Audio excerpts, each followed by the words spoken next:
இந்த தெருநாய்களால் என்ன ஆகுது அப்படின்னா, தெருநாய்கள் பொதுவாக நாய்கள் வளர்க்குறதுனால என்ன ஆகுது அப்படின்னா, சாலைகள் எல்லாம் அசுத்தம். அது சாலைகளில் மலம் கழிக்கிறது. சாலைகள் தான் அவைகளின் வசிப்பிடம்.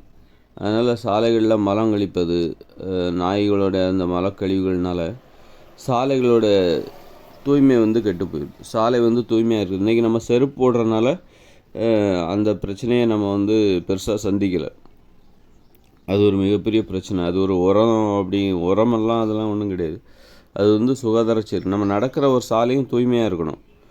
ஆனால் அந்த நாய்களால் என்ன ஆகுதுன்னா, நடக்கிற சாலை என்பது தூய்மை இல்லாமல் போய்விடுகிறது. அதனால் நாய்களோட இனப்பெருக்கத்தை ரொம்ப கட்டுப்படுத்த வேண்டிய கட்டாயம் இந்த உலகத்தில், இந்த பொறுப்பில்லாத இயந்திர அறிவியல் உலகில் நம்மளால் அந்த மாதிரி பொறுப்பாக நடந்துக்க முடியாது. அப்படின்னா கூட எதிர்காலத்தில் நம்ம இயற்கையோடு இணைந்த மனித வாழ்க்கையில் அங்கெல்லாம் செருப்பெல்லாம் போட மாட்டாங்க. செருப்பெல்லாம் கடையில் போனால் கிடைக்காது. அதனால் வெறுங்காலோடு தான் நடக்கிறது. அப்படி இருக்கும்போது அவங்க நடக்கிற அந்த சாலைகள் தூய்மையாக இருக்கணும். வருகிற 2040 அப்புறம் வரப்போகிற இயற்கையோடு இணைந்த மனித வாழ்க்கையில் மனுஷங்க செருப்பெல்லாம் போட மாட்டாங்க. செருப்பு ஷூலாம் போட்டுட்ருக்கணும். அதை அவங்களால தயாரிக்க முடியாது அல்லது தயாரிக்க முடியுமா? தற்சார்பு வாழ்க்கை முறையில் செருப்பு தயாரிக்க முடியுமா? அவங்கவுங்களுக்கு தேவையான செருப்பை அவங்களே தயாரிச்சிக்க முடியுமா? அதற்கு வாய்ப்பு இருக்கா? அதெல்லாம் நம்ம பார்க்கணும். செருப்பு போட்டால் கூட செருப்பில் கூட தான் இந்த அசுத்தம் ஒட்டக்கூடாதுல்ல. நாம் செருப்பு அணிந்து விட்டால் செருப்பு நம்ம அதுக்காக நாய்களோட மலக்கழிவில் இந்த செருப்பு போட்ட காலை மிதிக்க மாட்டாங்கள்ல. செருப்பு தூய்மையாக இருக்கணும்ல. அப்போ நீங்கள் செருப்பு போட்டாலும் சரி, வருகிற காலத்தில் இயற்கையோடு இணைந்த மனிதர்களுக்கு செருப்பு போட்டாலும் சரி போடலாம் சரி, அந்த சாலை என்பது தூய்மையாக இருக்கணும். அப்போ அந்த தூய்மையாக இருக்கணும்னா அந்த நாய்களுக்கு நம்ம வருகிற இயற்கையோடு இணைந்த மனித வாழ்க்கையில் தடை விதிப்பது தான் சரியான அணுகுமுறையாக இருக்கும். நாய்களுக்கு மனித வாழ்வில் இடமில்லை என நாம் முடிவு கட்டுவது ஒன்றே சரியான அணுகுமுறையாக இருக்கும். நாய்களோட அவசியம் ஏன் தேவை அப்படின்னா, காவலுக்கு ஏன் தேவை? மனுஷங்க குற்றங்கள் செய்ததால் நமக்கு நாய்களின் காவல் நமக்கு தேவைப்பட்டது. நாய்களோட சகவாசம்லாம் நமக்கு தேவைப்பட்டுருச்சு. நாய்களிடமிருந்து உதவி பெறுகிற அளவுக்கு மனுஷங்களோட தரம் குறைஞ்சி போச்சு. மனுஷங்களோட தரம் குறைஞ்சி போனதுனால தான் மனுஷங்க திருடர்களாக மாறும்போது தான் நாய்களின் உதவி நமக்கு தேவை. மனுஷங்க எல்லோரும் நேர்மையாக இருந்துட்டாங்கன்னா நாய்களிடம் கேவலம் நாய்கிட்ட போய் உதவி கேட்க வேண்டிய அவசியம் நமக்கு வராது. மனுஷங்க நேர்மையாக இருந்துட்டால் கேவலம் நாய்கள்கிட்ட போயிட்டு உதவி கேட்க வேண்டிய அவசியம்லாம் அவர்களுடைய இந்த நாய்களின் காவலை எதிர்பார்த்து நிற்க வேண்டிய அவசியம் மனுஷங்களுக்கு வராது. அப்படி போய் நின்றதுனால்தான் இன்றைக்கி நாய்கள் கடித்தே 1,00,000 பேர் சாகுறாங்க ஒரு வருஷத்தில். நாய்கள் கடித்து 1,00,000 பேர் சாகுறாங்க. அது மாதிரி நாய்கள் கடித்து 1,00,000 பேர் சாகுறாங்க. அதனால் நாய்களினால் ஏற்படுகிற மோட்டார் வாகன விபத்துகள், 2 வீலரில் போகும்போது நாய்கள் குறுக்க அதனால் காயம்படுகிறவர்களுடைய எண்ணிக்கை அதிகம். அது மாதிரி இறந்து போகிறவங்களும் எண்ணிக்கையும் அதிகம். இதில் நாய்களுக்காக நாம் கொடுத்த விலை. நாய்களுக்கு வெறும் சாப்பாடு மட்டும் போடல. நாய்களிடமிருந்து காவலை எதிர்பார்ப்பதற்காக நம்ம வெறும் நாய்களுக்காக சாப்பாடு மட்டும் போடல. நாய்களுக்காக இந்த மாதிரி உயிர்களையும் விலையாக கொடுத்து தான் நாய்களிடமிருந்து காவலை நாம் பெற்றுக்கொண்டிருக்கிறோம். அது காரணம் மனுஷங்க நேர்மையை இழந்து திருடர்களாக மாறியதால் தான் நாய்களின் உதவி நமக்கு தேவைப்பட்டது. இப்போ கூட பார்த்திங்கன்னா அதிலிருந்து கூட ஒரு விடுதலை கிடைக்குது. நாய்கள் என்பது நம்ம ஒரு காளமாடு முதல்ல காளமாடு நம்ம வளர்த்தோம். இப்போல்லாம் உழுவதற்கு டிராக்டர் வந்துருச்சு. அப்போ காளமாடை வளர்க்குறதே இப்போ விட்டுட்டாங்க. இப்போ விவசாயிகள்லாம் காளமாடுகளை வளர்க்குறதில்ல, பசுமாட்டை தான் வளர்க்குறாங்க. ஏன்னா காளமாடெல்லாம் வளர்த்து சும்மா மாடு நமக்கு தோழன் அப்படின்னு சொல்லி மாட்டை வளர்த்துக்கிட்டு வளர்க்குறது சாதாரண விஷயம் கிடையாது. அதுக்கு அவ்வளோ பெரிய வயிறு இருக்குது. அதுக்கு உணவு கொடுக்கணும், தினசரி உணவு கொடுக்கணும். உணவு கொடுக்குறதுனால காளமாட்டுக்கு உணவு கொடுக்குறதுனால நமக்கு என்ன நன்மை வந்தது அப்படின்னு யோசிக்கிறாங்க. பசுமாட்டுக்கு நம்ம உணவு கொடுத்தாலாவது பால் கிடக்கும், அப்படின்னு பால் கிடைக்கும் அப்படிங்கிறதுனால பசுமாட்டு கொடுக்குறாங்க. இப்போ காளமாட்டுக்குன்னா உரம் கிடைக்கும்.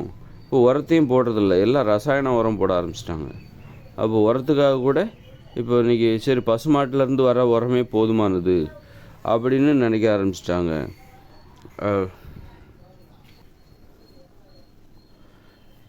அதனால் இப்போ பார்த்திங்கன்னா காளமாடை யாருமே வளர்க்குறதில்ல.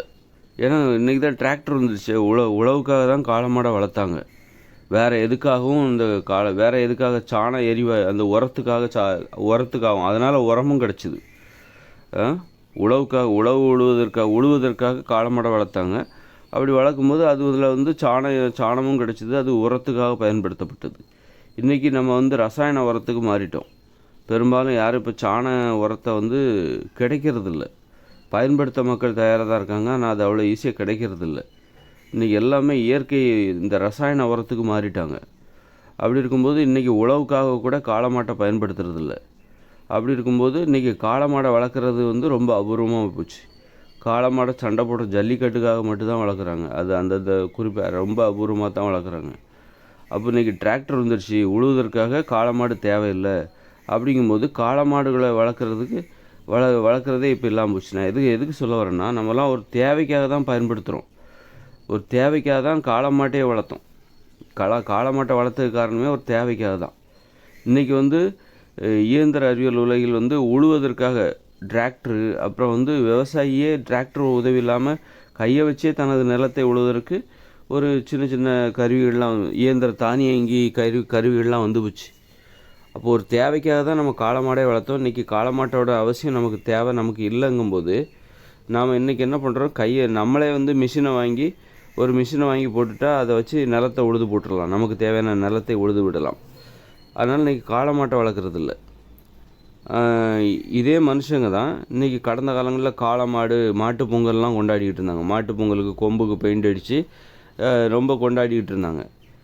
அதே மனுஷங்க தான் அதோட அவசியம் தேவையே இல்லை, இன்றைக்கி காளை மாட்டை நமக்கு தேவையே இல்லைங்கும்போது அந்த காளை மாட்டையே தூக்கி ஓரம் கட்டிட்டாங்க. காளை மாட்டை வளர்க்குறதே விட்டாங்க. அது மாதிரி தான் நாய்களோட அவசியம் தேவைப்படாத ஒரு காலகட்டத்தில் மனுஷங்க வீட்டில் நாய்கள் வளர்க்குறதே குறைச்சிருவாங்க அப்படிங்கிறதான் உண்மை. ஏன்னா நாய்களை வளர்க்குறது ரொம்ப சிரமம். அதுக்கு சாப்பாடு போடணும், வீட்டிலே வச்சு அதுக்கு இன்றைக்கி அதை வெளியில் போய் கூட்டிகிட்டு போகணும்.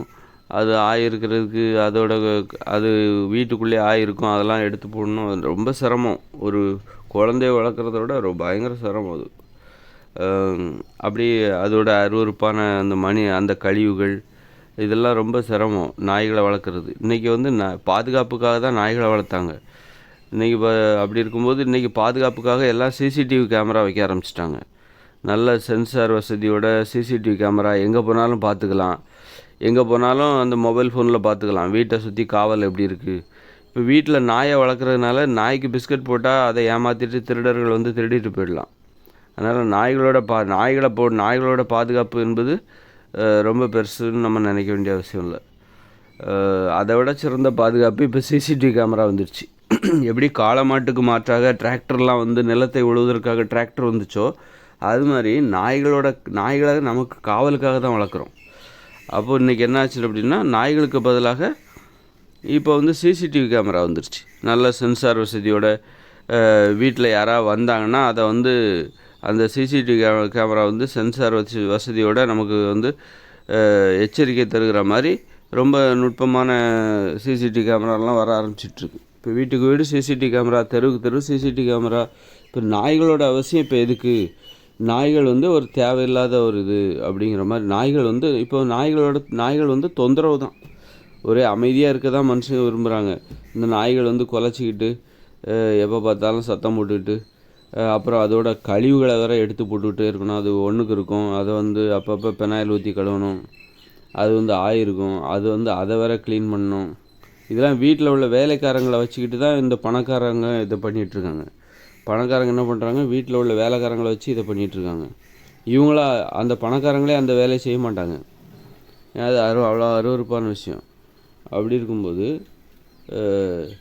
எப்போ நமக்கு நாய்களோட அவசியம் தேவையில்லையோ அப்போவே நாய்கள்கிட்டருந்து மனுஷங்க விடுபட்டுருவாங்க. அப்போ தான் மனுஷங்களுக்கு ஒரு உண்மை தெரிய வரும்.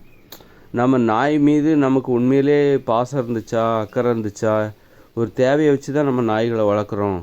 நமக்கு அந்த தேவை இல்லாதப்போ அந்த நாய்களை நம்ம புறக்கணிச்சிருவோம் அப்படிங்கிற மனநிலை இப்போ வந்துடும். நாய்களுக்காக செலவழிக்கிறத விட நாய்களுக்கு தினமும் சாப்பாடு, வீட்டு காவலுக்காக நாய்களுக்காக தினமும் சாப்பாடு, அதோட கழிவுகளை அகற்றுவதற்கு வீட்டு வேலைக்காரர்கள், அப்புறம் அது குறைச்சா கூட அதை சகிச்சுக்கிட்டு அடிக்கடி சத்தம் போட்டுக்கிட்டே இருக்கிறதெல்லாம் சகிச்சுக்கிட்டு நாயை வளர்க்குறத விட வீட்டு கேமரா வாங்கி வச்சிடலாம். அமைதி என்பது ரொம்ப முக்கியம். இன்றைக்கி தூங்குவதற்கு நேரம் இல்லாமல் இருக்கிறாங்க மனுஷங்க. அதாவது தூங்குவதற்கு நேரம் இல்லாமலும் நேரம் கிடைத்தாலும் தூக்கம் வராமலும் மனுஷங்க தூக்கமின்மை பிரச்சனையால் அவஸ்தைப்பட்டுக்கிட்டு இருக்கும்போது இந்த நாய்கள் எப்போ குறைக்கும்னு சொல்ல முடியாது. வீட்டுக்கு யாராவது வந்தால் தன்னுடைய நன்றியை தெரிவிக்கின்ற தன் நன்றி உணர்வை வெளிப்படுத்தணும். வீட்டுக்கு யாராவது வந்தால் குறைக்க வேண்டியது, நடுராத்திரியில் கத்த வேண்டியது. அப்போது வயசானவங்க யாராவது அவங்க தூக்கம் கெட்டு போயிடுது. அப்போ இது மிகப்பெரிய தொல்லையாக தான் இருக்குது. அப்படி இருக்கும்போது இனிமேல் வர காலங்களில் வீட்டுக்கு வீடு நாய்களை வளர்க்குறது குறைவதற்கு வாய்ப்பு இருக்குது. நாய்களை இன்றைக்கி நாய்களோட அவசியம், நம்ம சிசிடிவி கேமரா வந்துருச்சு. அதனால் பாதுகாப்புக்காக நாய்களை நம்ப வேண்டிய அவசியம் கிடையாது. நீங்கள் எவ்வளோ தூரத்துக்கு போகிறீங்க, வெளியூருக்கு போகிறீங்க, உங்கள் வீட்டை பூட்டிட்டு வெளியூருக்கு போகிறீங்க, நாய்களை வச்சுக்கிட்டு நாய்கள் தான் உங்கள் நாய்களை நம்பிக்கிட்டு நீங்கள் வெளியூருக்கு போகிறீங்க அப்படின்னா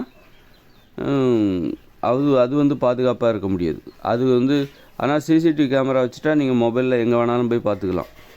உலகத்தில் எங்கே வேணாலும் போய் பார்த்துக்கலாம்.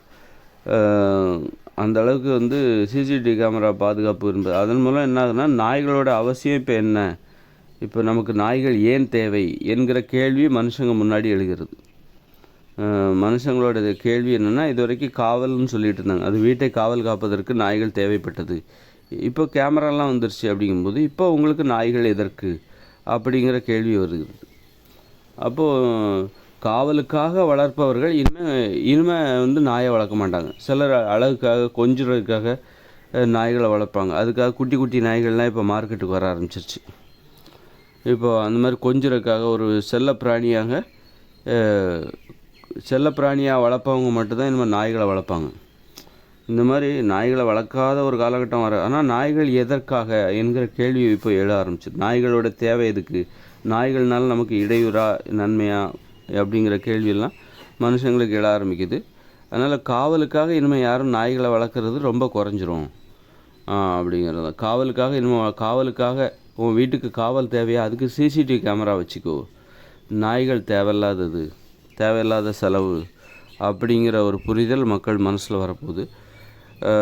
டிராக்டர் வந்ததுனால இப்போ காளமாடை யாரும் வளர்க்குறதில்ல. அதே மாதிரி சிசிடிவி கேமரா வந்ததுனால நாய்களை வளர்க்க வேண்டிய அவசியம் இல்லை அப்படிங்கிற மனப்பான்மையும் மக்களுக்கு வரும். அப்போ நாய்கள் எப்போவுமே மனுஷங்க கூட இருக்கும்னு நீங்கள் நினச்சிங்களா? அந்த அதாவது ஒரு நாய்களிடமிருந்து நமக்கு கிடைக்கிற ஒரு தேவை ஒரு கேமரா மூலமாக கிடைக்குது அப்படின்னா நாய்களையும் மக்கள் வளர்க்க மாட்டாங்க என்று தான் நான் உங்களுக்கு புரிய வைக்கிறேன் என்கிற செய்தியை உங்களுக்கு புரிய வைக்கிறேன். எப்படி டிராக்டர் வந்ததுனால காளமாடை இப்போ வளர்க்குறதில்ல, காளமாடுகளை வளர்க்குறதில்ல. அது அவ்வளோதான். நமக்கு ஒரு தேவை இப்போ காளமாடுகளை விட டிராக்டர் இன்னும் சிறப்பாக நிலத்தை உழுகிறது. அப்படி ரொம்ப பல மடங்கு சிறப்பாக நிலத்தை உழுகிறது, சீக்கிரமாக உழுதுறது. அப்படிங்கும்போது அப்போ காளமாடு தேவையில்லைன்னு காளமாடை இப்போ யாரும் வளர்க்குறதில்ல. ஆனால் சாணி டிராக்டர் சாணி போடுமான்னு கேட்கலாம். ஆனால் பசுமாட்டிலேருந்து அந்த சாணி கிடச்சிறதில்ல அப்படின்னு கூட சொல்லிவிட்டு பசுமாடு பால் தருகிறது, அது போதும், காளமாடு தேவையில்ல. காளமாடு சும்மா இனப்பெருக்கத்துக்காக மட்டும் அங்கங்கே ஏதாவது மருத்துவமனை அந்த மாதிரி மனப்பான்மை இப்போ மக்களுக்கு வருது. அது மாதிரி தான் ஒரு தேவைக்காக தான் நம்ம பிற உயிரினங்களை நம்ம வளர்த்துக்கிட்டு இருக்கோமே தவிர நமக்கு தேவை இல்லை அப்படின்னா. இப்போ பாருங்கள், தேவை இல்லைன்னா இப்போ விவசாயமே பார்த்திங்கன்னா கடந்த காலங்களில் எல்லா மக்களும் விவசாயம் பார்த்தாங்க. அப்புறம் பார்த்திங்கன்னா இப்போ இயந்திர அறிவியல் புரட்சி வந்த உடனே 50 வருஷத்துக்கு முன்னாடி டக்குன்னு விவசாயத்தை விட்டுட்டு வேறு வேலை பார்க்க ஆரம்பிச்சிட்டாங்க. பெரும்பாலான மக்கள் விவசாயத்தை சில மக்கள்கிட்ட கொடுத்துட்டு நாங்கள் வேறு வேலை பார்க்குறோம் அப்படின்னு சொல்லிட்டு விவசாயத்தில் தப்பிச்சா போதும் அப்படின்னு தான் நினைக்கிறாங்க. எதுவும் இந்த மனித வாழ்க்கையோடு இணைஞ்சது அப்படின்னு நம்ம நினைக்காம இதில் எல்லா பொறுப்பு நம்மளை தப்பிச்சா போதும். மனுஷங்க அவ்வளோ சுயநலவாதிகள். விவசாயத்தையே விட்டுட்டு விவசாயம்னா என்ன, எப்படி இந்த நெல்லெல்லாம் உற்பத்தி பண்ணுறாங்க, எப்படி அப்படின்னு கூட தெரியாமல் இந்த உலகத்தில் நெல், அரிசி, சோறு எல்லாத்தையும் சாப்பிட்டுட்டு தான் இருக்காங்க. அந்த மாதிரி தான் மனுஷங்க ரொம்ப சுயநலவாதிகள். அப்படி இருக்கும்போது அவங்களுக்கு நாய்களோட அவசியம் ஏன் அப்படின்னு கேள்வி வந்துச்சு. நாய்கள் இல்லாமல் நாய்களோட உதவி நமக்கு தேவையில்லை அப்படின்னா நாய்களை வளர்க்குறதே அவங்க விட்டுருவாங்க. நாய்கள் நமக்கு தொல்லை, அதனால் நிறைய தொல்லை இருக்குது. அதையெல்லாம் பார்க்கும்போது இப்போ எதிர்காலத்தில் இயற்கையோடு இணைந்த மனுஷ வாழ்க்கையில் மனுஷங்க அத்தனை பேர் நேர்மையாக இருப்பாங்க, மனசாட்சிக்கு பயந்து தான் வாழ்வாங்க. அவங்க எளிமையானவர்கள். அவர்கள் நேர்மை இல்லாமல் இருக்கவே மாட்டாங்க, நேர்மையாக தான் இருப்பாங்க. அப்படி இருக்கும்போது காவலுக்காக நாய்களோட உதவி நமக்கு தேவையில்லை அப்படிங்கிற மனப்பான்மை மனுஷங்க வந்துடும். நாய்களை நாம் ஏன் வளர்க்குறோம்? காவலுக்காக அப்படின்னு சொல்கிறாங்களா, அது தேவையில்லை. மனுஷங்க எல்லோரும் நேர்மையாக இருக்கும்போது நமக்கு காவலுக்காக நாய்கள் தேவையில்லை அப்படிங்கிற கேள்வி வந்துடுது. அப்புறம் வேறு என்ன காரணத்துக்காக நாய்களை வளர்க்குறோம்? பார்க்குறதுக்கு அழகாக இருக்குது அப்படின்னா ஒரு குட்டி நாய்களை அவங்க வளர்க்கலாம். சரி, குட்டி நாயை வளர்த்தாலும் பார்க்குறதுக்கு அழகாக இருக்குது, அதுக்கு நம்ம உணவு கொடுக்கணுமே. அவை மாமிச உண்ணிகள், அப்போ மாமிசத்தை கொடுத்தா தான் அது சாப்பிடும். அப்படி அதை வளர்க்க முடியும். அப்படின்னா மனுஷங்க மாமிசம் சாப்பிட மாட்டாங்க, உயிர்களை கொல்லக்கூடாது அப்படிங்கிற எண்ணத்தோடு வாழக்கூடியவங்க எதிர்காலத்தில் வருகிற மனுஷங்க. அப்படி இருக்கும்போது அவங்க நாய்களுக்காக உணவெல்லாம் நாய்களுக்காக மாமிசம்லாம் கொடுக்க மாட்டாங்க. ஒரு உயிரை கொன்று அந்த மாமிசத்தை நாய்களுக்காக கொடுக்க மாட்டாங்க. அப்போது மனித கொள்கையோடு முரண்படுகிற உணவு கொள்கையோடு, மனுஷங்களுக்குன்னு ஒரு உணவு கொள்கை இருக்குது, உயிர்களை கொல்லக்கூடாது அப்படின்னு மனுஷங்களுக்கு ஒரு உணவு கொள்கை இருக்குது. அந்த உணவு கொள்கையோடு முரண்படுகிற நாய்கள் மனித வாழ்க்கையில் இடம்பெற முடியாது என்பது தான் இறுதியான நிலவரம். அதனால் எதிர்காலத்தில் மனுஷங்க வாழ்க்கையிலேருந்து நாய்கள் விடுபட்டு விடும். அதனால் நிறைய நன்மைகள், நாய்கள் குறைக்கிறது, அப்புறம் அமைதியான ஒரு சூழ்நிலையை குலைக்கிற அமைதியின்மையை ஏற்படுத்துகிற நாய்களின் சத்தங்கள், அப்புறம் நாய்களோட கழிவுகள், சாலைகளில் நாய்களோட அந்த மல கழிவுகள், இதெல்லாம் இல்லாமல் போகும். நாய்கள் மனித வாழ்வில் இருந்து விடுபட்டு விட்டால் மனுஷங்களுக்கு என்ன நன்மை கிடைக்கும் அப்படின்னா அமைதி கிடைக்கும். நாய்கள் குறைக்கிறது இது மிகப்பெரிய தொல்லை. நாய்கள் குறைப்பது மிகப்பெரிய தொல்லை. அப்புறம் அவைகள் சாலைகளில் ஆயிருக்கின்றன, மலம் கழிக்கின்றன. அது மிகப்பெரிய சுகாதார சீர்கேடு. எதிர்காலத்தில் மக்கள் செருப்பெல்லாம் போட மாட்டாங்க. இயற்கையோடு இணைந்த மனித வாழ்க்கையில் தற்சார்பு வாழ்க்கை முறையில் ஒரு செருப்பெல்லாம் போட்டுட்டு நடக்கிற அளவுக்கு செருப்பு அவங்கவுங்க செருப்பை அவங்கவுங்களே தயாரிக்கலாம் முடியாது. அதனால் செருப்பெல்லாம் போட மாட்டாங்க. செருப்பு போட்டிருந்தா கூட செருப்போட கூட தான் நம்ம சுத்தமாக வச்சுக்கணும்ல. அப்போ அதனால் நாய்களை வளர்க்குறதுனால நம்ம நடக்கிற சாலைகள் எல்லாம் அது ஆயிருந்து வைக்கும். அப்புறம் அவைகளுக்கு உணவு வேறு கொடுக்கணும். அவைகளுக்காக நம்ம உயிர்களை கொல்ல முடியாது. உயிர்களை நமக்காகவே நாம் கொல்ல முடியாது முடியும். நாய்களுக்காக யாரும் உயிர்களை கொல்ல மாட்டாங்க. அப்புறம் வேறு என்ன இதுக்காக இந்த நாய்களை நாம் வளர்க்க வேண்டும் அப்படின்னா, இல்லை பிற உயிரினங்களை வேட்டையாடி கொடுக்கும்ல, வேட்டையாடி தரும்ல அப்படின்னு வேட்டையாடியும் வேட்டையாடுறது எதுக்குன்னா பாதுகாப்புக்காக தான். அது பூனைகள் எலிகளை வேட்டையாடணுன்னா அதுக்கு பூனைகள் போதுமானது. பூனைகளால் மனுஷங்களுக்கு தொல்லை கிடையாது. பூனைகள் மனுஷங்களை பார்த்தா விலகி ஓடுமே தவிர மனுஷங்களை விரட்டிட்டு எந்த ஒரு பூனையும் கடிக்காது.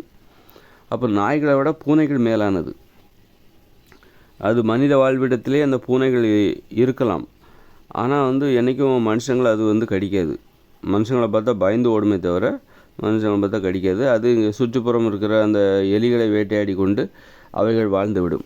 ஆனால் நாய்களை நம்ம தன்னிச்சையாக அதை வாழ அனுமதிக்க முடியாது. அது மனுஷங்களே கடிக்கும். நாய்கள் என்பது மனுஷங்களுக்கு இடையூறு தான், ஆபத்தானது தான் என்பது தான் நான் சொல்ல வரேன். அதனால் நாய்களை வளர்க்கிறது தவிர்க்கப்படும். மனித வாழ்விலிருந்து நாய்களுக்கு விடை கொடுக்கப்படும். கடந்த ரொம்ப வருஷமாக மனுஷங்களுக்கு நாய்கள்னால நமக்கு இடையூறாக இருந்தாலும் நாய்களிடமிருந்து நமக்கு பாதுகாப்பு கிடச்சிருக்கு. ரொம்ப வருஷமாக பல்லாயிரம் வருஷங்களாக நாய்களினால நமக்கு மனுஷங்களுக்கு பாதுகாப்பு கிடச்சிருக்கு. ஆனால் இனிமேல் நாய்களோட உதவி நமக்கு தேவைப்படாது என்பது தான் எதிர்காலத்தில் எனக்கு அப்படித்தான் தோன்றுகிறது. நாய்களோட உதவி இப்போ எதிர்காலத்தில் இயற்கையோடு இணைந்த மனித வாழ்க்கையில் சிங்கம், புலி, சிறுத்தைகள் இவைகள் அந்த உலகத்தில் இருக்குன்னா கண்டிப்பாக நாய்களும் நமக்கு தேவை. சிங்கம், புலி, சிறுத்தைகளிடமிருந்து நம்மளை பாதுகாக்க வேண்டும். ஒரு பாம்பை மனுஷங்களே அடிச்சிடலாம். பாம்பை அப்புறப்படுத்தணும். பாம்பிடமிருந்து பாதுகாத்துக்கொள்ள நமக்கு நாய்களோட உதவி தேவை இல்லைன்னு தான் நம்ம சொல்லலாம். அது நம்மளே பார்த்துக்கலாம், மனுஷங்களே பார்த்துக்கலாம். அப்புறம் ஒரு சிறுத்தை, புலி அதெல்லாம் எதிர்காலத்தில் இந்த மனுஷங்க என்ன பண்ணுவாங்கன்னா சுத்தமாக அந்த உலகத்தில் இல்லாமல் பண்ணிவிடுவாங்க அப்படிங்கிறது என்னுடைய யூகம். அதன்படி பார்த்தா அப்போவும் நமக்கு நாய்களோட உதவி நமக்கு தேவையில்லை. அவைகள் இல்லவே இல்லைன்னா அவைகளிடமிருந்து பாதுகாப்பதற்கு நமக்கு நாய்களோட உதவியும் நமக்கு தேவையில்லை. மனுஷங்களாம் நேர்மையாக இருந்துட்டாங்கன்னா அப்போவும் வந்து நமக்கு நாய்களோட உதவியும் நமக்கு தேவையில்லை. மனுஷங்க நேர்மையாக இருந்துட்டாங்கன்னா அப்போவும் நாய்களோட உதவி நமக்கு தேவையில்லை.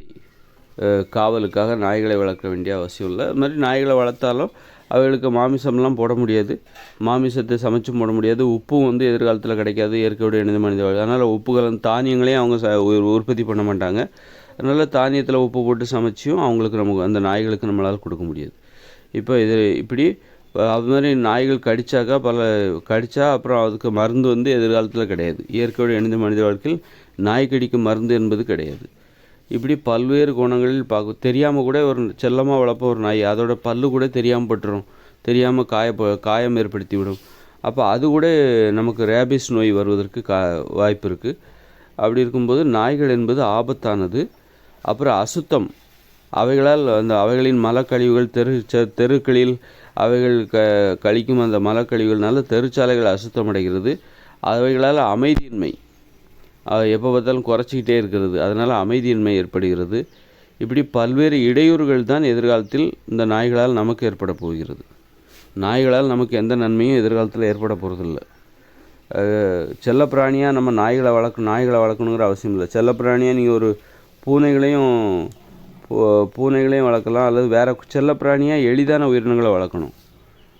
அவைகளுடைய வாழ்க்கை அவைகளே பார்த்து புறாக்களை வளர்க்கலாம், மைனாக்களை வளர்க்கலாம். தவிர செல்லப்பிராணியாக நீ எல்லாத்தையும் இஷ்டப்பட்டதெல்லாம் நீ வளர்த்துற முடியாது. உன்னுடைய விருப்பம் போல் நீ எதை வேணாலும் வளர்க்க முடியாது. இயற்கையோடு இணைந்த மனித வாழ்க்கையில் ஒரு ஊர் கட்டுப்பாடுன்னு ஒன்று இருக்குது. ஏன்னா உணவு தேவை என்பது இயற்கையோடு இணைந்த மனித வாழ்க்கையில் ரொம்ப சிரமமான ஒன்று, உணவு தேவை என்பது. அப்படி இருக்கும்போது நீ வந்து நாய்களெல்லாம் வளர்த்து அதுகளுக்கு உணவெல்லாம் நீ கொடுத்துக்கிட்டு இருந்தேன்னா அது ஒரு ஊரோட உணவு உற்பத்தியை பாதிக்கும். அதனால் ஊர் நிர்வாகமே ஒன்று கூடி பெரும் உணவு கொடுத்து தான் ஒரு செல்லப்பிராணியை வளர்க்கணும் அப்படிங்கிறதுக்கு அவங்க தடை போட்டுருவாங்க. குறைவான உணவு கொடுத்து ஒரு நாள் ஒரு செல்லப்பிராணியை வளர்க்க முடியும்னா அதை வளர்த்துக்கோ. அணில் வளர்க்கலாம். மாதிரி ஒரு பெரிய வெள்ளையாக இருக்கிற எலி, முயல், இந்த மாதிரி சின்ன சின்ன உயிரினங்களை வளர்க்கலாம் செல்லப்பிராணியாக. பெரிய உணவு தேவைப்படுகிற அளவுக்கு இப்போ வந்து முயல் வளர்க்கலாம். முயலுக்கு வந்து தாவரம் உண்ணியது, அதனால் நம்ம தாவரத்தை கொடுக்கலாம். அதே நேரத்தில் நமது உணவு கொள்கையோடு முரண்படுகிற உயிரினங்களை நம்மளால் வளர்க்க முடியாது. நாய்களை வளர்த்தா நமக்கு அதுக்கு மாமிசம் கொடுத்தாகணும் தினமும். அதனால் மாமிசத்தெல்லாம் கொடுக்க முடியாது. நம்ம மனுஷங்களே சாப்பிட மாட்டாங்க. இப்படி மனித உயிர்களின் வாழ்க்கை முறையோடும் உணவு முறையோடு முரண்படுகிற செல்லப்பிராணிகளை வளர்க்க மாட்டாங்க என்பது தான் எனது யூகம். மனித உணவு முறையோடு முரண்படுகிற செல்லப்பிராணிகளை வளர்க்க மாட்டாங்க. முயல் வந்து தாவரம் உண்ணி தான், பழங்கள், காய்கறிகள் அதை சாப்பிடும். அதனால் முயலை வளர்க்கலாம். முயலுக்கும் ஆனாலும் பெருசாக அதுக்கும் ஒரு பெரிய வயிறு இருக்குது, அதையும் பார்க்கணும். அதை விட அணிலை வளர்க்கலாம். ரொம்ப சின்ன வயிறு தான் இருக்குது, செல்லம் அந்த அளவுக்கு கொஞ்சமாக அந்த மாதிரி இருந்தாலே போதும். ஊர் நிர்வாகத்தோட அனுமதி எல்லாத்தையும் பார்ப்பாங்க. ஊர் நிர்வாகம் வந்து இவைகளெல்லாம் நீங்கள் செல்லப்பிராணிகளாக வளர்க்கலாம் அப்படின்னு அனுமதி கொடுத்தா மட்டும்தான் அதைத்தான் வந்து அங்கு வாழ்கிற அந்த மக்கள் வளர்க்க முடியும். ஊர் நிர்வாகம்ங்கிறது ஊர் மக்கள் எல்லோரும் ஒன்றா சேர்ந்து பண்ணுறது தான். ஏன்னா இல்லை எனக்கு வந்து மிகப்பெரிய ஒரு உயிரினம், எனக்கு வந்து முதல்ல தான் செல்லப்பிராணியாக வளர்க்க எனக்கு பிடிக்கும், எனக்கு மலைப்பாம்பு வளர்க்குறதுக்கு எனக்கு ரொம்ப பிடிக்கும், எனக்கு பெரிய நாய் வளர்க்க அப்படின்னு அவங்கவுங்க விருப்பப்படி விட்டுட்டா அதனால் பிறருக்கு பல்வேறு வகையில் இடையூறு. ஒரு ஊரின் உணவு உற்பத்தி பாதிக்கப்படும், அந்த மக்களுக்கு உணவு பற்றாக்குறை ஏற்படும். அதனால் தற்சார்பு வாழ்க்கை முறையில் ஒரு ஊர் என்பது அந்த ஊர் மக்கள் அந்த ஊரிலிருந்தே தனக்கு தேவையான தினசரி உணவை உற்பத்தி பண்ணி சாப்பிட்டாகணும். அப்படி ஒரு கட்டாயம் அவங்களுக்கு இருக்குது. அப்படி இருக்கும்போது உணவு தேவையை பூர்த்தி செய்வது எதிர்வரும் காலங்களில் மிகப்பெரிய சவாலாக இருக்கும். அப்படி இருக்கும்போது உணவை வந்து வீணடிக்க மாட்டாங்க. இந்த மாதிரி தேவையில்லாமல் ஆசைக்காக நீ பெரிய பெரிய செல்ல பிராணிகளெல்லாம் வளர்த்துக்கிட்டு அவைகளுக்காக உணவை கொடுத்து நீ உணவையெல்லாம் வீணடிச்சிக்கிட்டு இருந்தனாக்கா அதனால் மிகப்பெரிய உணவு பஞ்சமே வரும். இதனால் இப்போ உணவு பற்றாக்குறை ஏற்பட்டுச்சுன்னா என்னாகும் அப்படின்னா உடல் வளர்ச்சி பாதிக்கப்படும், ஊட்டச்சத்து குறைபாடு ஏற்படும், மனுஷங்க நோஞ்சான்களாக ஆகிடுவாங்க, அழகு குறைஞ்சி போயிடும், மனுஷங்களோட அழகு குறைஞ்சிரும். உணவு பற்றாக்குறை ஏற்பட்டுச்சுன்னா ஊட்டச்சத்து குறைபாடு ஏற்படும், மனுஷங்களுடைய அழகு பாதிக்கும், மகிழ்ச்சி பாதிக்கும், ஆரோக்கியம் குறைஞ்சி போயிடும். அதனால தான் வந்து செல்லப்பிராணிகளை வந்து பெரிய செல்லப்பிராணிகளை வளர்க்கக்கூடாது. பெரிய செல்லப்பிராணிகளை வளர்த்தா மனுஷங்களுடைய ஆரோக்கியம் குறைஞ்சிரும், மனுஷங்களுக்கு தேவையான உணவு பற்றாக்குறை ஏற்படும். அப்போ பெரிய செல்லப்பிராணிகளை வளர்க்குறதுங்கிறது வந்து மனுஷங்களுக்கு எதிரான சிந்தனை உடையவர்கள் தான் அப்படி செய்வார்கள்.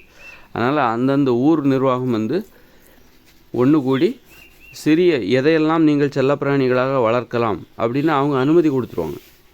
அணிலை வளர்க்கலாம், இப்போ முயலை வளர்க்கலான்னா கூட முயலுக்கும் கொஞ்சம் பெரிய வயிறு தான் இருக்குது. அதனால் அந்த அளவுக்கு நீ போகாத, முயலெல்லாம் வளர்க்கணுங்கிற அவசியம் இல்லை. முயலை வெறும் செல்லப்பிராணியாக நீ முயலெல்லாம் வளர்க்கணுங்கிற அவசியம் இல்லை. அதுக்காக ஒரு அணிலை வளர்க்கலாம், புறாவை வளர்க்கலாம், அல்லது புறா இந்த மாதிரி மைனா, கிளியை வளர்க்கலாம். கிளிக்கு வந்து கொஞ்சம் உணவு கொடுத்தாலே போதுமானது. அதுக்காக கூண்டுலையும் போட்டு அடைக்கக்கூடாது. கிளியை வளர்க்கலாம், மைனா அது மாதிரி புறாவுக்கு தானியங்களை கொடுத்தாகணும். அது பழத்தை சாப்பிடுமா? தானியங்களை மனுஷங்க உற்பத்தி பண்ண மாட்டாங்க. மனித உணவு முறையோடு முரண்படுகிற செல்லப்பிராணிகளை வளர்க்க மாட்டாங்க. அது வளர்க்குறது ரொம்ப கஷ்டம். அப்படிங்கும்போது அதை வளர்க்க மாட்டாங்க, வளர்க்கக்கூடாதுன்னே சொல்லிடுவாங்க. மனித உணவு முறையோடு எவையெல்லாம் முரண்படுகிறதோ அவைகளை மனுஷங்க வளர்க்க மாட்டாங்க. மனித உணவு முறையோடு உடன்படுகிற உயிரினங்களை தான் செல்லப்பிராணிகளாக வளர்ப்பாங்க. அந்த வகையில் அணிலை வளர்க்கலாம், அந்த வகையில் எலியை கூட வளர்க்கலாம். வெள்ளை நிற எலிகளை வளர்க்கலாம், பார்க்குறதுக்கு அழகாக இருக்கும். கருப்பாக இருக்கிற எலியை பார்த்தா அருவருப்பாக இருக்கும், அதனால் அதை வளர்க்க மாட்டாங்க. வெள்ளையாக இருந்தால் வளர்க்கலாம்.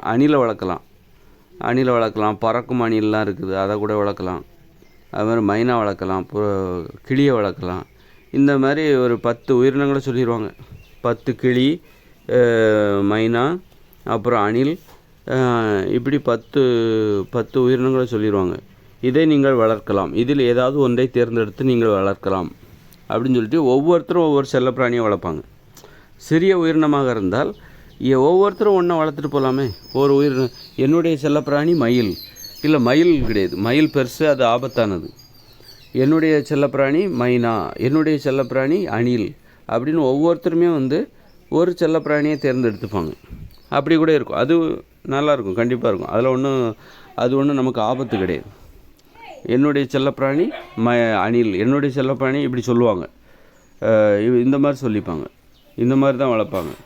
எதிர்காலத்தில் மனித வாழ்வில் செல்லப்பிராணிகளை எப்படியெல்லாம் வளர்க்குறதுல அவங்க என்ன கொள்கையை கடைபிடிப்பாங்க என்பது பற்றி தான் நான் உங்களுக்கு சொல்கிறேன்.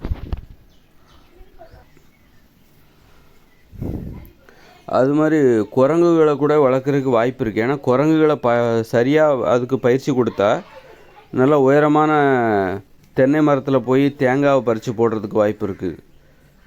குரங்குகளை நீங்கள் ஆனால் அதை ரொம்ப கவனிக்கணும். குரங்குகளை வளர்க்குறது ரொம்ப கஷ்டம். அது பின்னாடியே போயிட்டுருக்கணும், அதுவும் நம்ம பின்னாடியே வந்துட்டுருக்கும். அதனால் அதையும் நம்ம பார்க்கணும். சுகாதார சீர்கேடுலாம் இருக்குது. பார்த்தீங்களா, நாய்கள் பின்னாடி குறைக்குது பார்த்தீங்களா, எவ்வளோ தொல்லை தெரியுமா? இங்கே ஏகப்பட்ட நாய்கள் இருக்குது. இந்த நாய்கள் அவைகள் வாயாலே கெடப்போகுது. நாய்களுக்கு மனித வாழ்வில் இடம் கிடையாது என்பதற்கு அவைகள் இந்த மாதிரி சத்தம் போடுறது தான் ஒரு பெரிய காரணமாக இருக்குது. அமைதியை சீர்குலைக்கிற மாதிரி. அமைதியான ஒரு வாழ்க்கைக்கு நாய்கள் மிகப்பெரிய இடையூறு. அமைதியான மனித வாழ்க்கைக்கு நாய்கள் மிகப்பெரிய இடையூறு. இன்றைக்கி வெளியில் போக முடியல, நாய்கள் கடிக்க பயமாக இருக்குது. தெரு நாய்கள்லாம் அதிகமாகி போச்சா, எங்கே போனாலும் பயமாக இருக்குது. நாய்களுக்கு வந்து கடிக்குமோ அப்படின்ட்டு ரொம்ப பயமாக இருக்குது. அந்தளவுக்கு மனுஷங்களே அச்சுறுத்துகிற நிலைமைக்கு நாய்கள். ஆனால் ஒரு பூனையை பார்த்து நம்ம பயப்படுறோமா? எங்கேயாவது ஒரு தெருவுக்கு போகிறோம், பூனை நம்மளை கடிக்கும்னு நம்ம பயப்படுறோமா? நாய் கடிக்கு தான் இன்றைக்கி பயப்படுறாங்க, நாய்களை பார்த்து தான் பயப்படுறாங்க. அதனால் நாய்களுக்கெல்லாம் எதிர்காலத்தில் இடமே இருக்காது என்பது தான் எனது யூகம். அதுமாதிரி குரங்குகளை வளர்த்தாக்கா, சின்ன குரங்குகளை வளர்க்குறது, அதே நேரத்தில் சின்ன குரங்கு, இந்த நாட்டு வகை குரங்குகள்லாம் ரொம்ப துருதுருன்னு இருக்கும். அதனால் அதை ரொம்ப நீங்கள் கட்டுப்படுத்தி அதுக்காகவே நீங்கள் நேரத்தை செலவழித்தா மட்டும்தான் அதெல்லாம் உங்களால் கண்ட்ரோல் பண்ண முடியும். ஆனால் அவைகளை வளர்த்தா அவைகளை வளர்த்து நம்ம என்ன பண்ணலாம் அப்படின்னா, உயரமான மரத்தில் ஏறி அந்த தேங்காவை பறித்து போடு, அந்த மாங்காவை பறித்து போடு அப்படின்னு கூட பயிற்சி கொடுக்கலாம்.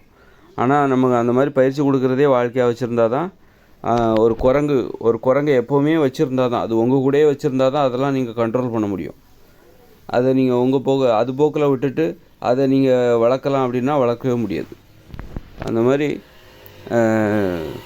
ஒரு உயிரினம் வந்து சின்னதாக இருக்கணும். அதுதான் வந்து மனுஷங்களுக்கு நல்லது. சின்னதாக இருக்கணும். செல்லப்பிராணியோட அளவு என்ன வரும்னா சின்னதாக இருக்கணும். சும்மா ஒரு ஒரு மைனா, ஒரு கிளி, ஒரு அணில். ஏன்னா அதோட உணவு தேவை. அது நம்மளை நம்பி அதை வளர்க்குறோம் அப்படின்னா நம்மளை நம்பி தான் அது இருக்குது அப்படிங்கிற மாதிரி தான். அப்போ அதோட உணவு அதுக்கும் சரியாக உணவு கொடுக்கணும். அதுக்கும் உணவு கொடுக்குறதுனால மனுஷங்களுக்கு எந்த பாதிப்பும் வரக்கூடாது. மனுஷங்களுக்கு உணவு பற்றாக்குறை ஏற்பட்டு விடக்கூடாது. அதெல்லாம் நம்ம பார்க்கணும். ஒரு குரங்குங்கிறது வந்து ஒரு மனுஷங்களுக்கு சமானம் ஒரு குரங்கு என்பது. அப்போது வீட்டுக்கு வீடு ஒவ்வொருத்தர் வந்து அதை வச்சு நல்லா நிறைய பயன்கள் நமக்கு கிடைக்குது. மரத்தில் ஏறி தேங்காய் பறித்து போடும், அதை பறித்து போடும்னு சொல்லி வீட்டுக்கு வீடு ஒரு குரங்கை வளர்த்தாங்கன்னா ஒவ்வொரு மனுஷங்களுக்கு சமானம். அதனால் உணவு பற்றாக்குறை ஏற்படும். அதனால் ஒரு புத்திசாலித்தனமான மக்கள் என்ன பண்ணுவாங்கன்னா செல்ல பிராணிகளை வளர்க்குறதுல கொள்கைகளை உருவாக்குவாங்க. அதோட உருவம் சின்னதாக இருக்கணும். அதோட உணவு தேவை சிறியதாக இருக்க வேண்டும். அது மனித உணவு முறையோடு முரண்படக்கூடாது. மனித உணவு முறைக்கு உடன்பட வேண்டும். அசைவத்தை உண்ணுகிற செல்லப்பிராணிகளை வளர்க்கக்கூடாது. இப்படி விதிமுறைகளை உருவாக்கி அவங்க வந்து அந்த செல்லப்பிராணியை வளர்ப்பதற்கு ஊர் நிர்வாகம் அதை அனுமதி கொடுக்கும். அதை மீறுகிற குறிப்பிட்ட இந்த 10 உயிரினத்திலேருந்து நீங்கள் ஏதாவது ஒரு உயிரினத்தை செல்லப்பிராணியாக வளர்த்துக்கலாம் அப்படின்னு சொல்லிடுவாங்க. இப்போ சிட்டுக்குருவி அதை கூட செல்லப்பிராணியாக உன்னால் வளர்க்க முடிஞ்சால் வளர்க்கலாமே. அது பறந்துட்டு அதுவும் ஒரு சுதந்திரமாக வாழணும், உங்ககிட்டையும் வரணும். அதுக்காக கூண்டில் அடைச்சி போடக்கூடாது. இந்த மாதிரி ரொம்ப எளிமையாக வச்சுக்கணும். உன்னுடைய செல்லப்பிராணி வளர்க்கணுங்கிற அந்த ஆசை இருக்குல்ல, அதை ரொம்ப எளிமையாக வச்சுக்கோ. ஒரு அணில், ஒரு சின்னதாக ஒரு சிட்டுக்குருவி, குருவி, அந்த மாதிரி உன்னுடைய செல்லப்பிராணியோட அந்த ஆசை இருக்குல்ல, அது ரொம்ப எளிமையாக வச்சுக்கோ. பிறருக்கு இடையூறு தரக்கூடாது, அருவருப்பாகவும் இருக்கக்கூடாது. அதே நேரத்தில் வந்து ஊர் கட்டுப்பாடுன்னு ஒன்று இருக்குது. இவைகளைத்தான் நீங்கள் வளர்க்க வேண்டும். இப்போ ஒரு 10 உயிரினத்தை வளர்க்கலான்னு ஊர் நிர்வாகம் அனுமதி கொடுத்துருச்சு. ஆனால் நீ புதுசாக அந்த 10 உயிரினங்கள் அந்த ஊர் நிர்வாகம் அனுமதி கொடுக்குற செல்லப்பிராணிகளாக வளர்ப்பதற்கு அனுமதி கொடுக்குற அந்த 10 உயிரினங்களோட பட்டியலில் நீ புதுசாக ஒரு உயிரினத்தை இப்போ வளர்க்கலான்னு ஆசைப்படுற. அதுக்கு நீ அனுமதி கேட்கலாம்.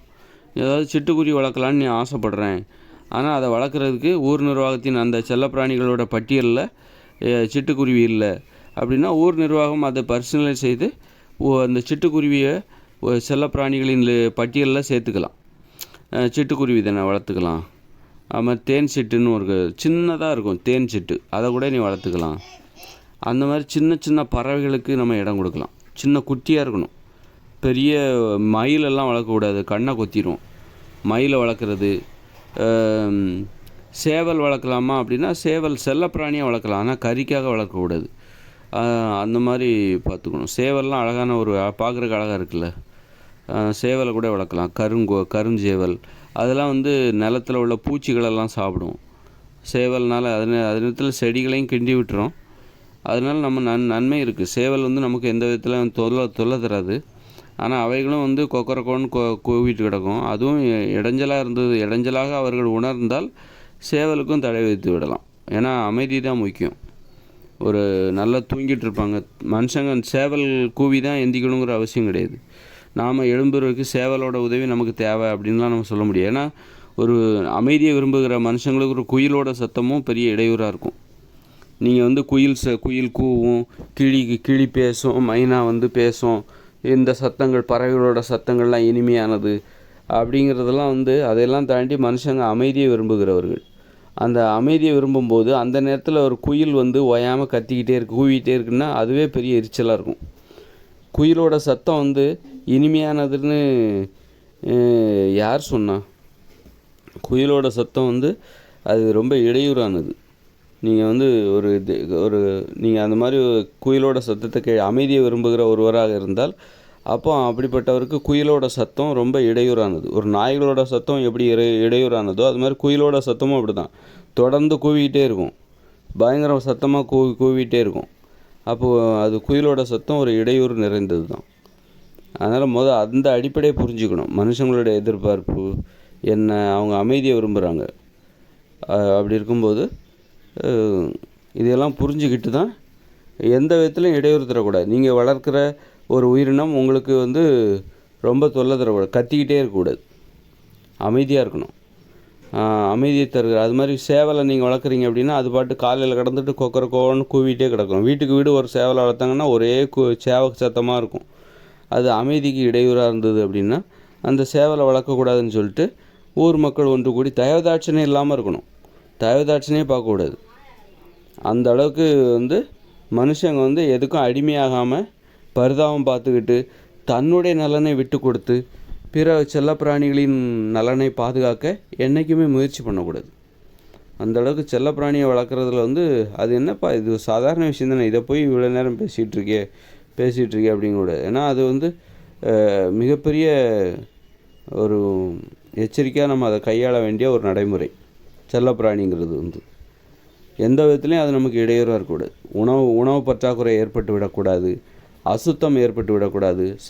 அது மாதிரி ஒலி மாசு அவைகளால் தேவையற்ற இடையூறு, இந்த ஒலி மாசு சத்தம் போட்டுக்கிட்டே கிடக்கிறது அதுவும் ஏற்பட்டு விடக்கூடாது. பிறருக்கும் இடையூறு ஏற்பட்டு விடக்கூடாது. இப்படி அதனால் இப்போ நாய்கள் கடித்தா ரேபிஸ் நோய் வர மாதிரி ஏதாவது அது கடித்தாலோ அந்த மாதிரியும் ஆபத்து வந்துடக்கூடாது. இப்படி பல கோணங்களில் பார்த்து தான் நம்ம ஒரு செல்லப்பிராணியை வளர்ப்பதற்கு நாம் முடிவு செய்ய வேண்டும்.